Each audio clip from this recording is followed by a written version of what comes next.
No one could stand between me and home. Not even the gods.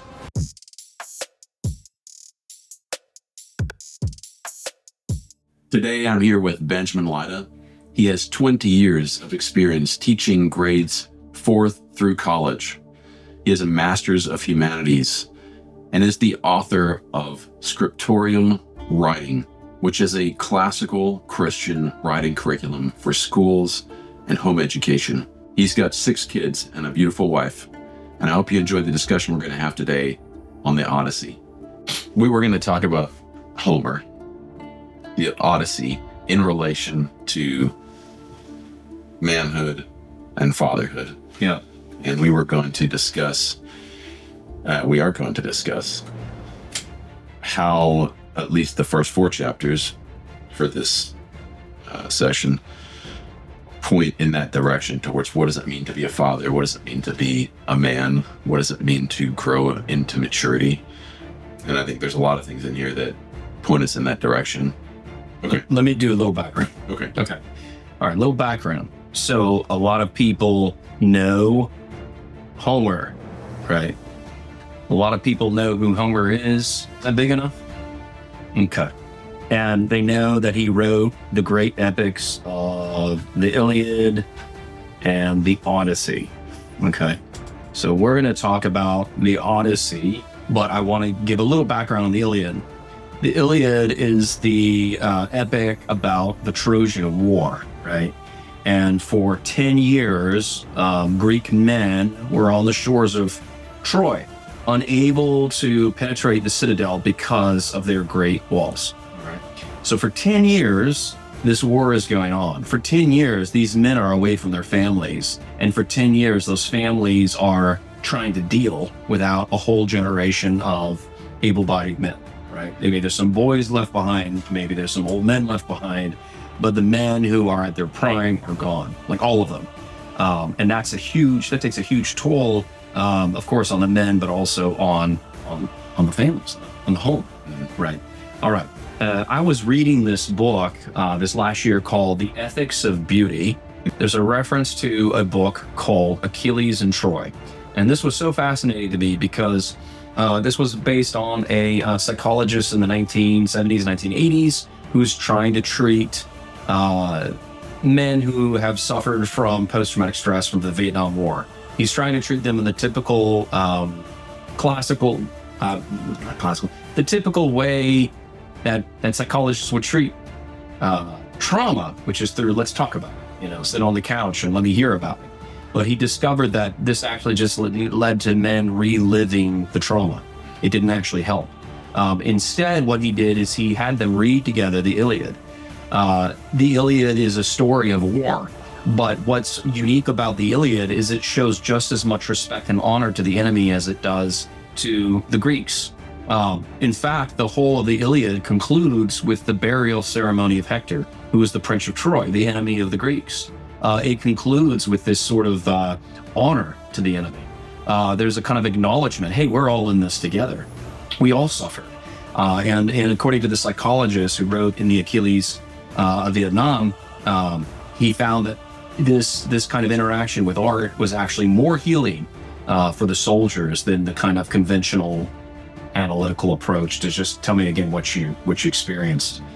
There's something about the understanding and sympathy with other soldiers and recognizing the evil of war itself, not the evil of your enemy, but the evil of war itself, that they're able to see and experience through this reading of the Iliad. One of the key moments in the Iliad, I think, is the climax.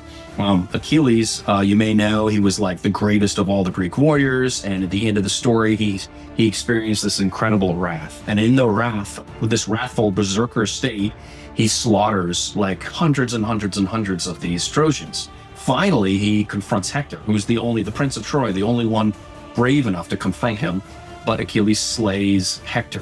Now what Achilles does next is the part that's so shocking. Even to a Greek, you would never desecrate the body of even an enemy. But Achilles takes leather straps and puts them through the heels of Hector and drags him from his chariot and drags the dead body of Hector around and around the citadel, and then won't give the body back.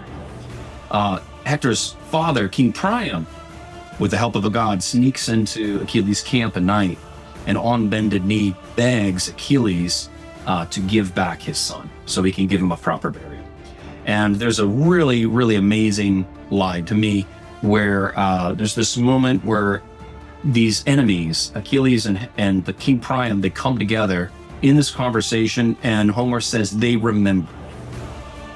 They remembered all that had happened, the trauma that both of them had suffered.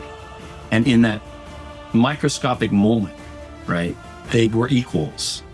They were both men who had suffered. And in this moment, Achilles does give the body of Hector over. So I've been playing around with this idea, and I started, the more I'm reading the Odyssey, which is one of my favorite epics, the more I'm seeing that the more I feel like Homer is working this whole corpus to help heal a nation who's struggled to trauma, right? The Iliad in particular is about the war itself, but the Odyssey is about home and the return home. And as I said, Odysseus spends 10 years at war, but he's one of the soldiers who actually spends another 10 years just trying to get home. So he's gone for a total of some 20 years, right? And so let me map a few things out about this, okay? So first of all, to understand the Odyssey, we've got to understand a couple of things. First of all, we have to understand the nature of hospitality, okay?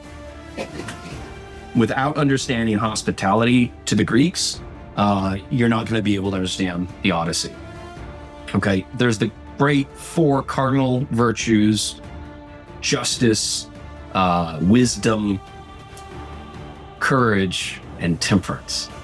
Hospitality would be like the 5th virtue, right? If somebody were ever to make a list like that. If you violated the law of hospitality, this is an offense to Zeus. And so hospitality was a big deal. There's stories of gods going in disguise amongst people to find out who's going to be hospitable. They could be in disguise as like peasants, and to see if people are righteous, if they're going to take care of these people, these strangers. So here's the rules of hospitality. If you show up to somebody's house, and this works again with all those islands in the Mediterranean, you've got to have a system of travel, of exchange, of all that. There's no 7-Eleven on the corner. So there has to be a system. The system is hospitality. You could show up a complete stranger on an island, right? Knowing nobody on the island, they don't know you. And the law is you have to treat that stranger with love and hospitality. So here's how it works. You show up on their door, you knock on the door, and they say, welcome, come in, have a bath, because you're dirty. You've been on the sea for a long time. Here's a place to sleep. Here's some food. Here's some drink. And they'll give all kinds of hospitality to this person without even asking their name. If you ask the name before you give, it would be an offense. I mean, can you imagine like somebody knocking on your door saying, hey, how you doing? And you're like, hey, come on in. Not even asking his name, giving him a place to sleep with your own family, right? And then the next day you say, so by the way, tell me about yourself. Who are you? Where are you going? Where have you been? So that's the law of hospitality. That makes a lot more sense now that I think back to the scene in one of the first 4 books here where Helen is retelling the story of Odysseus coming to Troy and sneaking in as a beggar, and then she's the only one who recognizes him, but she bathes him and puts oil on him, and then he tells her his plans. Yeah, absolutely. There's more to that story, but that makes more sense when you put it in that context. Absolutely. And you're going to see examples of the hospitality and non-examples of hospitality throughout the whole of the epic. Okay, so we're in the first 4 books. That's what we're discussing today. We're discussing books 1 through 4. And oftentimes, books 1 through 4 is called the Telemachy, because it's all about Telemachus. You know, this would be like that old dramatic trope where if you're going to go see a play or even a movie about, you know, a great hero, he doesn't show up until like scene 5, right? There's a sort of a kind of exciting anticipation. It's like, oh, when's the hero going to show up on stage? And so he finally does, and he's really excited. But that's not the only reason the first 4 chapters are about Telemachus. Odysseus doesn't even appear. Because, again, I believe that this book is about the biggest question of this book is how does a boy become a man, especially when his father's been absent? And what is manhood at all? Those are the big questions. And so the story doesn't begin with Odysseus. It begins with his son, who has grown up fatherless. And he is now trying to deal with a problem in his home. Here's the problem. The problem, oh, let me put some numbers up here. I'm not gonna zoom in, maybe you can see those. Let's imagine, I don't have these numbers exact, we don't exactly know, but here's a few things we know. We can assume that Odysseus was about 20 years old when he goes to war. Okay? In the Iliad. In the Iliad, right? And then let's assume Penelope, his wife, is about 15. As you know, this is the ancient days, she was probably younger. And when actually it was Achilles, comes to his island and says, hey, come to war, Odysseus doesn't want to go. And he has a baby, it's Telemachus. So Telemachus is 0, right? He's a baby. And he puts the baby, he starts acting crazy, Odysseus does, so they don't take him. And he starts taking his plow and messing up his whole field, like, whoa, like he doesn't know what he's doing. So they take baby Telemachus and put baby Telemachus in front of the plow, and Odysseus turns the plow because he's not going to kill his own son. So they're like, ha, you're not crazy, you're coming, right? So that's the only experience Telemachus has of his father for his entire life, right? Obviously doesn't even remember it. Now then, let's also imagine that there's some 10-year-old boys. And these 10-year-old boys, this is Odysseus, right? This is Penelope. This is Telemachus. And these are the boys, all right? These boys are 10 years old. They're not quite old enough to go to war, right? So they stay behind. Now it's 20 years later, okay? So when the Odyssey starts, let's imagine that Odysseus is about 40. Let's imagine that Penelope is about 35. And we know, this is the only one we know for sure, Telemachus is about to be 20 years old. He's 20 by the end of the story. He's 19 in book 1. And now we've got these 10-year-olds who now have grown up, and we're going to say they're about 30. These are the suitors, okay? So let's talk about these suitors who are causing all the problems. Why is it such a big deal that the suitors are in Telemachus' house? Number 1, they're taking advantage of hospitality. So Penelope can't kick them out. Plus, just there's no man in the house, so it's not really her role to kick them out. Telemachus has been a boy. These suitors have been in this house for years and years and years. Telemachus is just a boy. And so they ignored him. But you remember what happens in book 1? Yeah, he stands up to him. He does. Yeah. Telemachus stands up, and his mom has just come downstairs because there's kind of a raucous. They're having a party down there like they do every night, right? And he says, Mom, go back upstairs. And she's like, okay. And she ponders in her heart. And she's amazed because he's taken responsibility of the household. Yeah. This is his first step to trying to be a man, right? He's trying to take responsibility for the household, right? And even the suitors are amazed. They're like, oh, who's this kid? Who's this kid? Telemachus, like, he's supposed to be the boy, right? He's just like the kid, and then like he's around the house. We do what we want. Yeah. But these suitors, number 1, they're taking advantage of hospitality. They won't leave. But it gets worse, and we find out later in the book they do even worse things, right? But right now, that's all we know. They've been saying they want to marry Penelope. Here's a spoiler. They've been saying for years they want to marry Penelope. She's the queen of the island. They'll inherit all of Odysseus' goods. They're not interested in her. They're actually sleeping with all the serving girls. That's not really what they're about. I like to call them the frat boys. These are the 30-year-old boys who haven't become men. They've grown up without male examples because they've all been at war. And so they've just learned to party. They hang out in their mom's basement playing video games, metaphorically. And in their formative years, their fathers were not present, even if their fathers did have a homecoming and came back. Yeah. They weren't present for those 10 to 20-year-old years. Yeah, that's right. Yeah. That's right. And we'll talk about... That makes more sense, too, when Telemachus goes in front of the council. Yes. The council, and there's essentially some of their fathers are there. Yes. And many of them don't do anything. Yeah. Because their sons are men now. They don't have authority over them. That's right. And they've essentially lost that authority over the course of 10 years of being absent. Like, Dad, you were never here anyway. Why do I have to do what you say? Right. I'm going to do what we want. Absolutely. Absolutely. So these suitors are violating these rules as guests, as hospitality. They're eating up all of Odysseus' treasure in the house, his cattle, his swine, all this kind of a thing. And they're saying they want to marry Penelope, but they're sleeping with the women. In short, they're bad men. Okay. And later on, we're going to see some other things they do. They get worse. We're just seeing the beginning. But like you said, Telemachus knows now at 19, he's the only one to take care of the home. He has to step up and do it. right? And the suitors are angry at this, right? So number one, right, he stands up to them and says, "It's time for you to go home." Just that's it. And the suitors are shocked. What? He's a kid. Like, what's he trying to tell us what to do, Rick? All right. The second thing is he calls the council. Nobody's called a council for 20 years since Odysseus left. So that in itself is a step of leadership. I want to read some things closely there. Oh, wait, I skipped something good, though. You know what? Let me get my glasses. I skipped the thing about mentor. You were talking to me about mentor. Oh, yeah. There's the... Talk to me about mentor. Yeah, so when Telemachus has stood up to the suitors, I forget if it's right before or after that, but Athena, she disguises herself as a male figure who Telemachus has known for a while, and his name is Mentor. Yeah. And just the name alone is indicative of what Athena has then taken her role, or this man has taken a role, the fatherhood role in Telemachus' life, because Telemachus actually has a lot of questions about what it means to be a man. He's, even in his attempt to kick the suitors out, it seems more as an experiment. He's not quite sure how to do it, but he does what he knows how to do, which is tell them, hey, they're supposed to leave.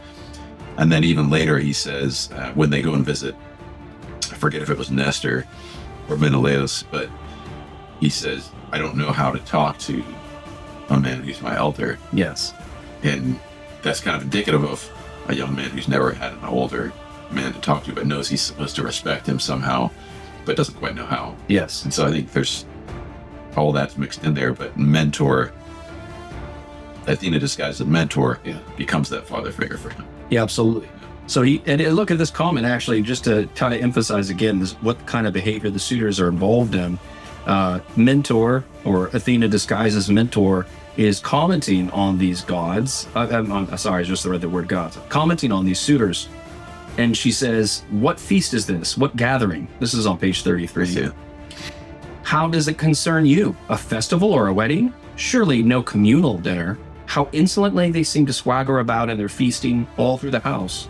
A serious man who came in among them could well be scandalized seeing such disgraceful behavior.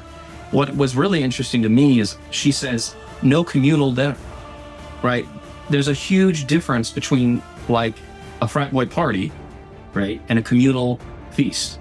A communal feast, a wedding, or a festival, or a religious festival in which we come together to enjoy food, but food becomes communion. It becomes the symbol of how and relationships. A relationship, right? This is not a communal dinner. This is hedonism. Yes. And not just pleasure seeking. Yes. So this is significant too, that he's never seen feasting done right. Because there is a way to feast that can be holy. There is a way to feast that can be communal. There's a way to feast that can build a community up. But that's not what's happening here. This is more like partying, what we would say in college, hedonistic indulgence. All right, so... By the way, right before that, just a few paragraphs, then the thoughtful Telemachus said to her in answer, see, I will accurately answer all that you ask me. My mother says, indeed, I am his, Odysseus's. Yeah. I, for my part, do not know. Nobody really knows his own father. Yeah. But how I wish I could have been rather son to some fortunate man whom old age overtook among his possessions. So he's wishing for this.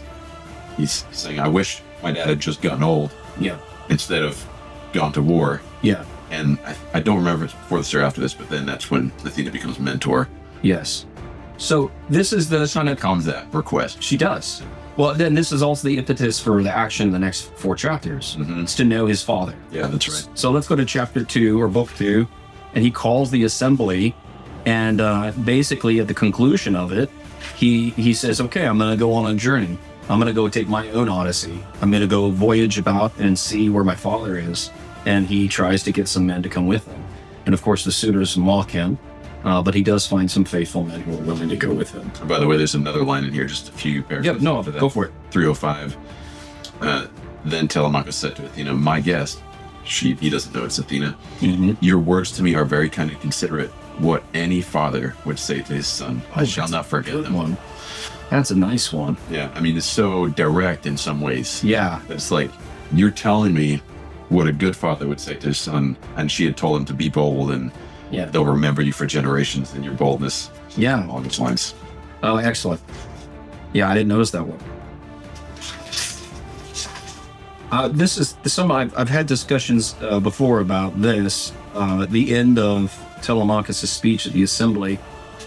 Let's see.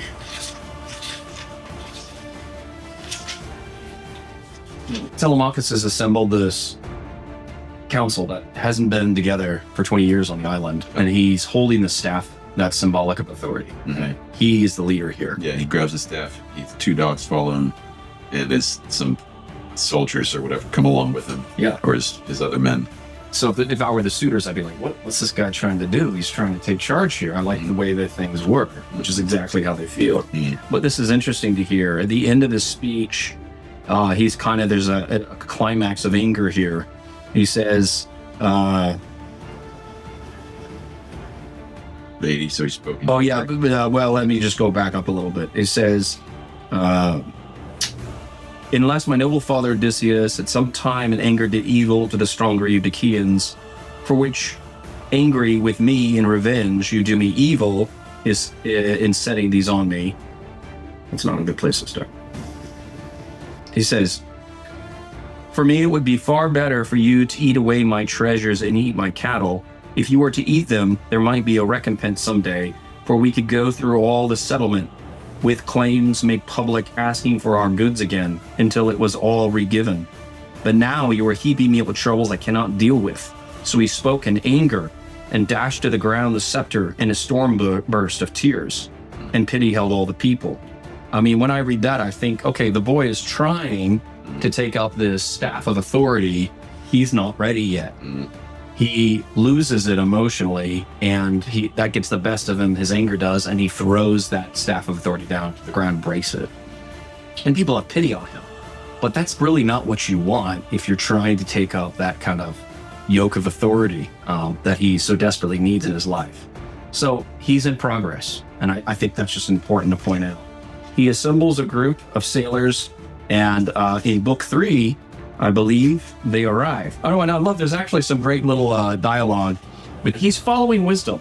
Athena is the goddess of wisdom, and so that's really important. Why don't you talk about when he lands on the first island he comes to? This is the island of Nestor, who is he's considered the wisest amongst the old Greeks. He's an old man now, but he's one of the wisest. Yeah, I remember back, I think about, if you remember when you were a teenager, I remember getting in an argument with my dad once about I wanted to do something. And I remember he told me something like, you're a child or something. And I remember I started crying. I got really angry about it.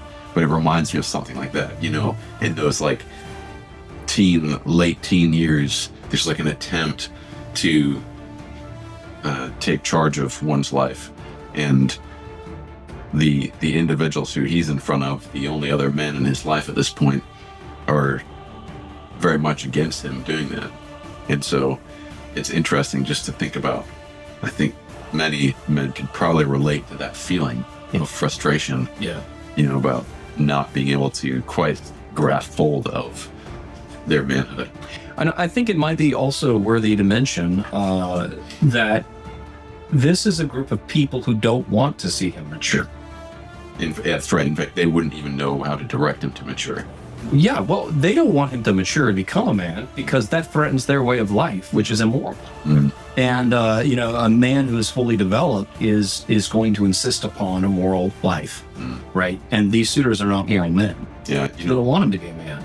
And then I was talking to someone just last night about in Hebrews 5:14. Oh gosh, I can't do it by memory. Where is it? In Hebrews 5:14, it says it's about maturity, and I think it's a really appropriate sort of addition to this conversation, because it says solid food is for the mature, and this is the definition: for those who have their powers of discernment trained by constant practice to distinguish good from evil. And that's what is attempting to happen here, is to be able to distinguish good from evil and then act upon it. Yeah. Yes. So, that's good. So let's see. So mentor, Athena is like a father to him. Yep. And By the way, that's quoted almost directly. And that journey for which you are so urgent will not be long now. Such a companion am I to you as of your father. So that's Mentor saying that. I want to point out in book 3 or chapter 3, page 51, when Telemachus arrives on the island of Nestor, it says Telemachus stepped out of the ship, but Athena went first. And it was the gray-eyed goddess Athena who first spoke to him. Telemachus, here is no more need at all of modesty, for this is why you sailed on the open sea, to find news of your father, what soil covers him, what fate he has met with. So come now, go straight up to Nestor, break your forces, for we know what intelligence is hidden inside him. You yourself must entreat him to speak the whole truth to you. He will not tell you any falsehood. He is too thoughtful.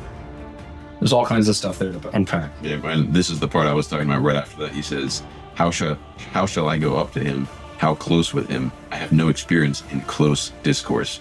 There is embarrassment for a young man who must question his elder. Yes.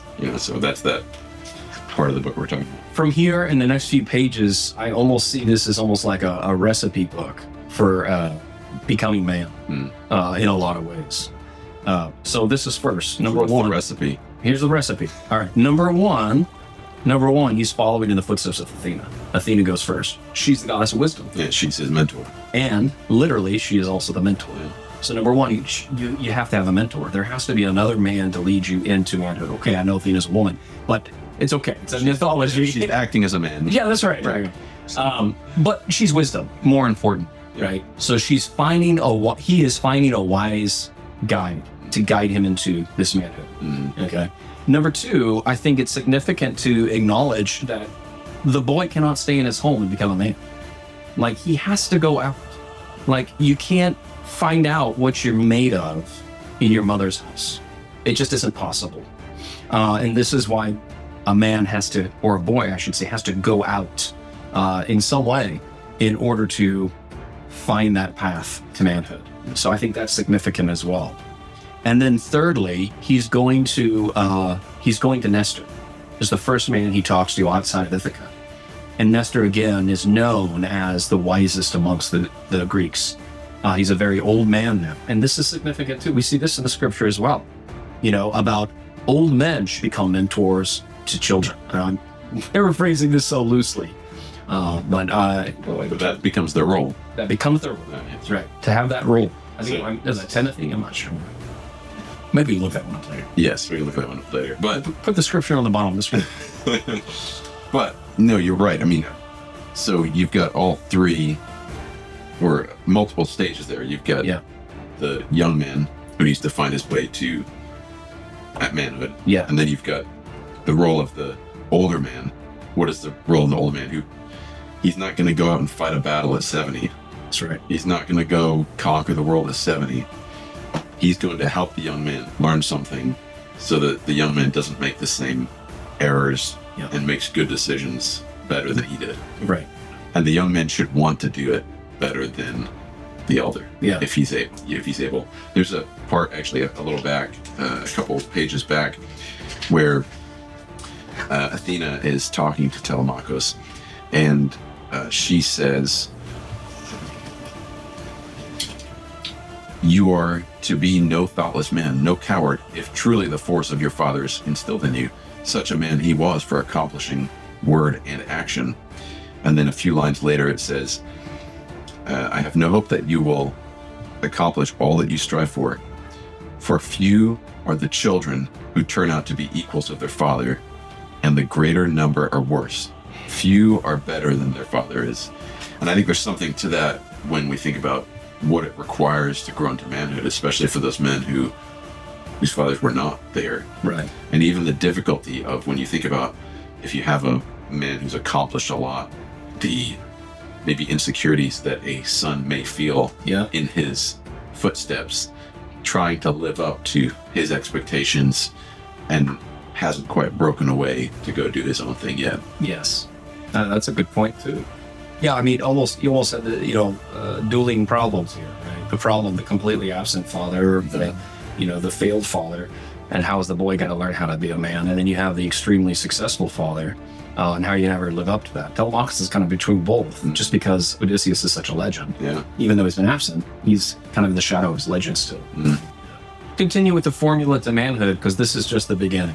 Okay. We talked about going out, leaving the house in a way, right? Whether literally or not. Can you Let's look at the next thing. So in the next page 52,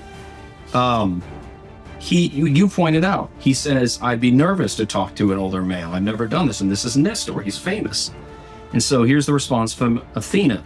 She says, Telemachus, some of it you yourself will see in your own heart, and some the divinity will put in your mind. I do not think you could have been born and reared without the god's will. She encourages him. So spoke Pallas Athena, and she led the way swiftly, and the man followed behind her, walking in the god's footsteps.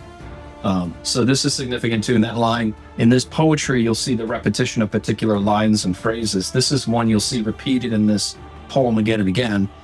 The only two characters that I know that this is said of is Telemachus and Odysseus. Later on in the story, you'll find that Odysseus, the man, followed behind her, walking into God's footsteps. So that's the next important step, portion of our formula for manhood, is walking in the footsteps of God, or following God. Right. And so we have, what happens next is actually a religious ceremony. prayer? It's prayer. And you were telling me earlier about what you saw. Why don't you tell me about what you saw here? That Athena gives the first prayer, and it simply says that Telemachus prayed in her likeness. Yeah. Or something like that. Like that he basically copies her and says the same thing that she says. So she spoke in prayer, but herself was bringing it all to completion. Next, she gave Telemachus the fine two-handled goblet, and the dear son of Odysseus prayed in the way that she had. Yeah. So he follows his mentor, not just in travel, but in very speech and prayer to God. Yeah. And this is an important role that mentor takes. I mean, if you're a mentor of young men, and as a father you are, right? As a father I am. If I don't pray, if I don't model prayer, there's no way my kids are going to do it, or at least it's slim. And I don't think that as fathers we can do anything more important than modeling prayer. I know your father did. My wife wrote a beautiful poem about the time that she walked into the room. We're related. This is my brother-in-law. But she wrote this beautiful poem about the time she walked in your dad's room and he was on his knees praying. And he modeled that. And he didn't say, hey, kids, you need to go pray. He didn't say, kids, come on, it's time to pray. He just prayed. And so I know that sat with her. I saw my own dad pray, and I am also called my family to prayer. We do it very formally. We actually ring a bell. And it's funny, we tried it differently. We have a bell for prayer and a bell for dinner. Ironically, when I ring the bell for dinner, nobody comes. But if I ring the bell for prayer, actually my kids come. It's really weird. You'd think it'd be the other way around, but it's not. That's interesting. It is very interesting. But I ring the bell, and they actually do come for prayer, and we have family prayer time together. And I'm really happy because I can say, pray God that this is a long-term thing, just the beginning. But my 8-year-old, he started getting up and praying. I was in this, we have this room in the back of the house. We call it the quiet room. It's for books and reading and prayer. It's also an office and a place for the kids to work. And I was in there, and I was just sitting in the chair reading some prayers. And then my son comes in. He starts his prayers, and it's just what he does now. Because he says, well, this is what my dad does. I guess this is what I do. So we see this here also, the mentor leading by example, especially in the area of prayer. That's the most important, in my opinion, the most important thing you can pass on to your kids. You know what I wish in my own family growing up, because I did see my dad pray, I wish that my dad had invited me into that more, because I think I saw prayer happening. I don't think I got to, and maybe this could have been me, I don't know, it's hard to remember back to those years, whose reason was it that I didn't go closer. But I would have loved to hear what those prayers were. Yeah. And to not just to see them happen, yeah, but to experience them happen. Yeah. And I think that's probably something that many of us could grow in. It sounds like you're doing something like that, where it's like we're praying together. You're with me while we pray. Yeah. This isn't something I go off and hide in secret and do on my own, although that's appropriate as well. There's a time for that as well. Yeah, that's right. Yeah. But that I'm praying, and there's nothing to hide from you. You can stand here while I pray about the things I'm going to pray for. Yeah. And the prayers that I'm going to say. Yeah. So anything else? he copies mentor and prayer. And another nice thing is, even before the prayer, we also see the first example of good hospitality, because Nestor invites Telemachus, who's a stranger to him. He doesn't know it's Odysseus' son. Invites him, and he sits him right next to him and his sons. So he gives the stranger the place of honor. And then again, he's given the food and invited to share in the prayers. Mentor, of course, Athena as mentor is invited to pray. The stranger, right? Nestor is the first example of real hospitality. Oh, feasting. Yeah, okay. I was talking about this book with a young man that I know, and he pointed out to me that this is not only the first time that Telemachus has seen men outside of Ithaca, it's the first time he's seen feasting done right. Only kind of feasting he's seen is the frat boy hedonistic partying of the suitors, who are 30 and under, roughly. These are mature men having a feast, a hecatomb, 100 bowls. This is a feast, but it's in honor of the gods, and there's an order to it. There's a prayer before they eat, right? There's a generous invitation to the stranger to join with them, right? There's virtues being practiced in this feast, and it's dedicated to God. Yeah, it's interesting. Now when you think about him copying the prayer of mentor, Yeah. there's a greater context there to go, maybe he felt a little awkward. I don't know what to do here. Yeah. So I'm just going to say exactly what he just said. Yeah. Maybe it was like the first time someone goes to church and someone's like, in the name of the Father, Son, and the Holy Spirit. And they're like, in the name of the Father, Son, and the Holy Spirit. Yeah. What I heard people say. I know that part's good. Yeah. Right. So this is interesting. He sees this hospitality from Nestor, and then the next he joins up with a friend. And I don't have that name in front of me, but he goes on a little mini road trip with his new friend, Nestor's sons. They're about the same age, it says. Isistratos. Ah, you must be a student of the Greek. This is an important part. We're talking about the kind of roadmap to manhood. Friends are important too. People of his own age that are good men. And this is the son of Nestor, and he's a good and moral man. Yeah. So he spends some time with him before he gets to Agamemnon's house. And so let's talk about this last book. I'm sorry, not Agamemnon's house. He gets to Menelaus' house. Agamemnon's dead. Yeah. Yeah. But they tell the story about Agamemnon. Yeah. In This is a kind of a side, and I don't know if it's something that's going to be relevant to our future discussions. But Agamemnon is actually all over this book, and it's really weird because he is dead. But this, you don't even find out about this in the Iliad. You don't find out about it in the Odyssey except people talking about it. There's a play about this, a Greek tragedy. But the story is that when Agamemnon, who's the king of all the kings of Greece, who leads the war to the Trojans, he comes back after 10 years. He doesn't wander for 10 like Odysseus. He comes back.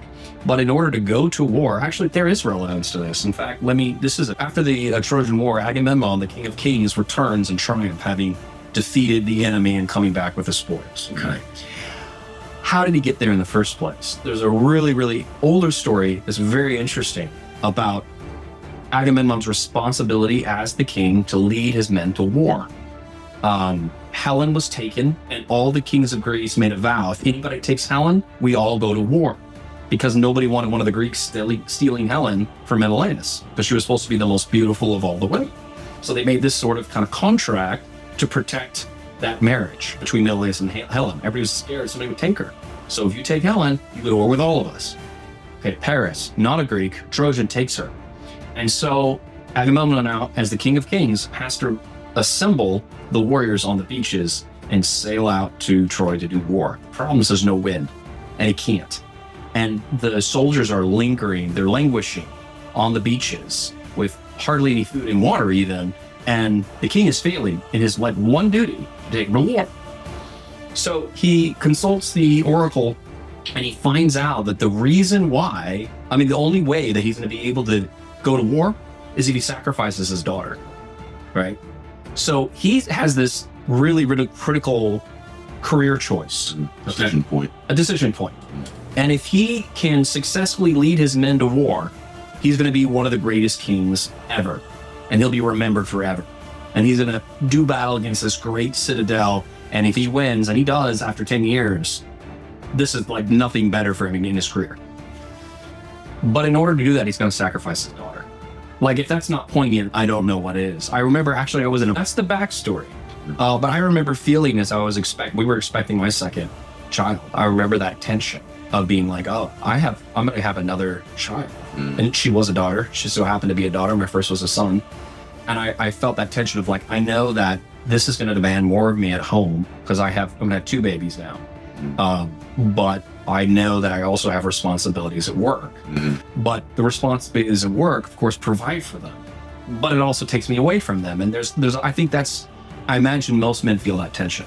I think it's pretty universal. And I think Agamemnon actually is a great figure for that. He chooses wrongly. He kind of goes all out, like, well, we'll just let my daughter die here so I can be the best king ever.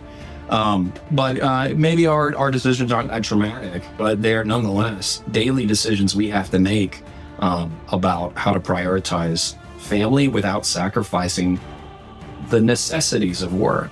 I don't know. Well, maybe you could say they're not quite as dramatic as that, but they, over the course of time, they can have disastrous effects if the wrong decision is made in those areas of our life. Yeah. But I think every man deals with that question. Yeah. Every man who's had young children even, and he's walking out the door and his kids are begging him to come play with him on the way out the door. We hear this story. Yeah. Come play with me today, Yeah. We all feel that tearing, pulling. So that's the story that's kind of haunting this whole story. By the way, the conclusion of that story is that it was Agamemnon's son Orestes who then kills his mom to protect the honor of his father. Oh, I see. And you see this in almost the first page of the Odyssey. This comes up. The first page, the gods are talking, and Zeus for some reason was thinking about Agamemnon. And actually the gods praise Orestes. And he's not being praised because he killed his mom. He's being praised because he upheld the honor of his father. And so, again, since this is a story about a boy becoming a man, there's a sort of heavy burden upon Telemachus to uphold the honor of his father, even though his father's been absent. And what that means is Telemachus at some point has to become a man, and in his case, take on that yoke of authority, clean out the house of the wickedness, and establish a peaceful home. And defend the honor of his father in a similar way. Yeah. Yeah. So that's, I think... Because at this point in the story, his father's honor is being, or his father's image is being desecrated. Yeah. This house. Yeah. But you'll see this name of Agamemnon and Orestes come up again and again. And Orestes, the son of Agamemnon, was praised because he stood up for his father. So that's the kind of like the dictum that's been given to Telemachus. You have to do something, Telemachus, right, to honor your father. So here he is, and he hears this story when they come to Menelaus' house. I think they've seen stories of his father too. So again, as far as his development into a man, his father's been absent. We don't know why. We do, but Telemachus doesn't know why. We don't know if he didn't come back or if he died or if he's still lost, right? But it's important for him to hear good stories of what his father has done, right? It helps him know who he is. And there's lots of references in this chapter where Menelaus and Helen say, hey, you kind of remind me of Odysseus. I think you must be your father's son. You look like him. You look as noble as him. And this is a really important stage in his development where he's being called by Menelaus, who is like one of the greatest of the Greek heroes, and Helen, the most beautiful woman in the world. I mean, when you're a young man, you're 19 years old, and the most beautiful woman in the world says, hey, you're a good-looking guy. You look like you have the nobility of your father. He was a great man. To get that kind of a compliment from the greatest hero and the most beautiful woman in the world, like, this is going to build him up. Nobody's ever talked to him like this because the suitors are always running him down. So this is, I think, an important part for him, too. in his development. Yeah, no, absolutely. Yeah, I just found that section we're talking about. I've seen with my own eyes anyone like him, nor known an inward heart like the heart of enduring Odysseus. That's Menelaus he's about to tell the Trojan horse story. And then he reminds his wife that she was on the opposite team. He's like, remember that time when you were walking around with Deiphobos, a godlike man, and you walked around 3 times the Trojan horse while we were in there, and you called out our names and tried to get us to reveal ourselves?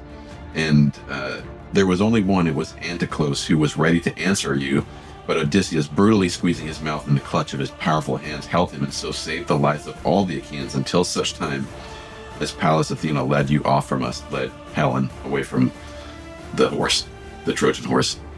So this is interesting on page 69. It looks like they're finally trying to identify, because again, they don't ask who the guest is. Menelaus and Helen are using perfect hospitality. They don't ask the guest who their names or who they are until after they give them things. And they've been entertaining them and giving them things and feeding them and washing them. And then finally, let's see. Well, actually, let me go back a little bit.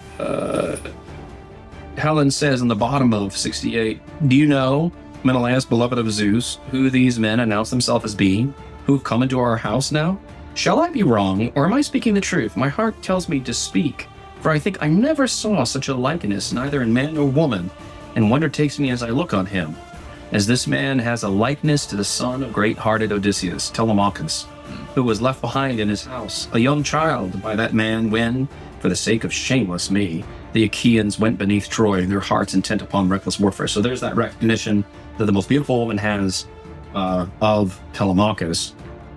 And then in turn, fair-haired Menelaus said to her, I also see it thus, my wife, the way you compare them. For Odysseus's feet were like this man's. His hands were like this. I always have students say, what's the deal with the feet? We don't know. But they noticed his feet. All right. And the glances of his eyes and the head and the hair growing. Now too, I was remembering things about Odysseus and spoke of him, what misery he had in his hard work for me. And he let fall a heavy tear from under his eyelids, holding before his eyes a robe that was stained with purple. Now, Pisistratus, son of Nestor, spoke up for them. And notice that Telemachus doesn't speak up first. He's still letting this peer take the lead. And the peer is the one who speaks up to this great king and this great hero. Telemachus is still not quite there yet. He's getting there, but not there yet. But his friend says, great Menelaus, son of Atreus, leader of the people, this is in truth the son of that man, just as you are saying. But he is modest, and his spirit would be shocked at the thought of coming here and beginning a show of reckless language in front of you. For we both delight in your voice, as if a god were speaking. The Gerenian horseman Nestor sent me to go along with him and escort him. He longed to see you so that you could advise him somewhat for word or action. For a child endures many griefs in his house when his father is gone away, and no others are there to help him, as now Telemachus' father is gone away, and there are no others who can defend him against the evil that is in his country. So this whole section is really potent in our discussion toward manhood. He gets confirmation from Menelaus and Helen. He's not quite ready to speak up, but his peer speaks up for him, but he compliments him. And this is also a model of speech, not embarrassing Telemachus, but praising his modesty. And he basically says, we would rather listen to you than ourselves speak, because we recognize you're greater than us in age, wisdom, and experience. And then finally, there's this commentary on the whole issue of the book. It's difficult for a young man to grow up when his father's away. Yeah. It reminds me of the grief that when we mourn for someone whose father has died, we're acknowledging this difficulty that when a son, or a daughter for that matter, loses their father at a young age, before they grow into manhood or womanhood, it is very difficult for them. The challenges that they face are how do I grow up into maturity? I don't have close role model anymore. I've lost that person. So we all mourn for that family in the same way that I think they're acknowledging here. Yeah, and I know, and I know you know, when you're in the throes of kind of raising or rearing your own children, it's hard to think about extending yourself out to others. But I don't know. My oldest is about to be 19. My youngest is 6. But as I'm seeing my children start to kind of grow up, I have had an opportunity to kind of be a little bit of a mentor of a couple of the young men in our church. This is an important role when we get to a place in our lives where maybe we have a little something to give back. Because I tell you what, I talk to more and more of these young men. And this is an interesting phenomenon, and I don't think it's unique to our church, but there seems to be a lot of young men fleeing to the church, fleeing from the world. There's nothing left concealed from them. They have access to so much evil, and they're fleeing it. There's been kind of a desecration of our institutions and our communications because it's all the rules of speech that we see valued by the Greek culture has been torn down, and the alternative given is like, get whatever you want in terms of communication. Let's communicate about pornography. In other words, pornography is being communicated to them because there's nothing sacred anymore, right? There's all this destruction. It's interesting. We've met some young people coming to our church who've been interested in what you might call demonism or witchcraft. I see it more and more. And it's just because, again, the institutions have let us down, our families have let us down, and our culture around us is such a state of decline morally. And if you have no guidance, what's for you to think that one website is any different from another in terms of its moral goodness? And so they're getting involved with all kinds of things. They've seen it. Like I said, the veil has been lifted between that which is good and evil, and they're fleeing the evil and they're running to the church. And these young men, and I mean young men like 30 and under, much like these suitors, almost all of them have told me they don't have fathers, right? And one of them, we're actually reading the Odyssey together, and he's noticing a lot of these things, and he would describe himself as not as a fatherless man, but as a father who was so busy with his career he was absent, and he was left alone for hours and hours and hours for years playing video games. That's how he described his childhood. And so he feels like he needs a male mentor to help. And he's about to be a father. He's a very young man, about to have their first baby. And he's reached out to me. And so we're reading the Odyssey together. So obviously you don't have to read the Odyssey together. But the point is that men our age who are starting to kind of come into middle age and we've raised some children. There are young men who need us, who can kind of be that mentor to guide them to where they need to be next. And so I pray God that more men will step up to that end to help these young men grow, because there's a lack of fathers out there, and we all know this. I don't need to bring that up. So corollaries, that means we need more mentors, we need more nesters, we need more heroes to kind of take these young men under arms and talk to them and help usher them into adulthood. That would be my prayer for anybody who gets a chance to watch this, that they consider perhaps how they can be that man. And if they're the kind of person who maybe they need a mentor, that they would hopefully find good and holy men that can guide them into this path of manhood. It's not an easy path. I've heard it said that, a woman's biological purpose is obvious. But a man's biological purpose is not so obvious. He has to, again, go out and find it. And we need other men to help guide us in that path. Yeah. Well said. It's good. Yeah, definitely. I'm with you. We're going to talk about the 6 sections of the Odyssey. Yeah. Broken up into 4 chapters each. And this first section is certainly about Telemachus, him growing up to be a man, some of the challenges he's having in doing that, being fatherless, the suitors who are obstacles to him doing that, and then some of the people who come along to help him grow in that way, and the nuggets of wisdom that he receives from Mentor via Athena, or Athena via Mentor. Nestor, Pisistratos, Menelaus, and the encouragement that he has towards seeking out the good that his father was, the virtue that his father had. Yeah, for sure. They're showing him what he never got to see personally.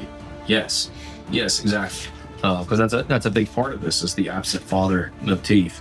Yeah. Let me do a sneak preview for next week. Yeah, how it starts. So join us next time we discuss this, because we're going to keep going through the Odyssey. Yeah, we're going to discuss the next 4 books, and this is one of my favorite parts, how this begins. Odysseus appears. He's on Paradise Island with a goddess who loves him and makes love to him every night, and she's immortal. And the gods tell Calypso, you've got to let him go. She doesn't want to let him go. He's been there 7 years, and she wants to keep him there herself. So she says to him, the gods are letting you go, but you don't have to go. What's better, that wife of yours back home? Because I'm a goddess. I don't think she's as beautiful as me. If you stay with me, instead of going home to that wife of yours, you could have me, you could be immortal, and be the king over paradise. What do you want? That's one of my favorite parts. Here's what Odysseus says. It's polite. Goddess and queen, do not be angry with me. I myself know that all you say is true, and that circumspect Penelope can never match the impression you make for beauty and stature. She is mortal after all, and you are immortal and ageless. But even so, what I want, in all my days I pine for, is to go back to my house and to see my day of homecoming. And if some god batters me far out on the wine blue water, I will endure it, keeping a stubborn spirit inside me. For already I have suffered much and done much hard work on the waves and in the fighting, so let this adventure follow. That's what we have to look forward to next week. Hello, fathers and friends. So glad you could join us for this episode. To stay connected, visit our website at fatherandfriend.com. Sign up for our monthly newsletter or follow us on Facebook, Instagram, and other social media sites. Until our next episode, keep showing up, loving deeply, and making an impact for the good of your family. Thanks for listening, and we'll see you next time, Father and Friend.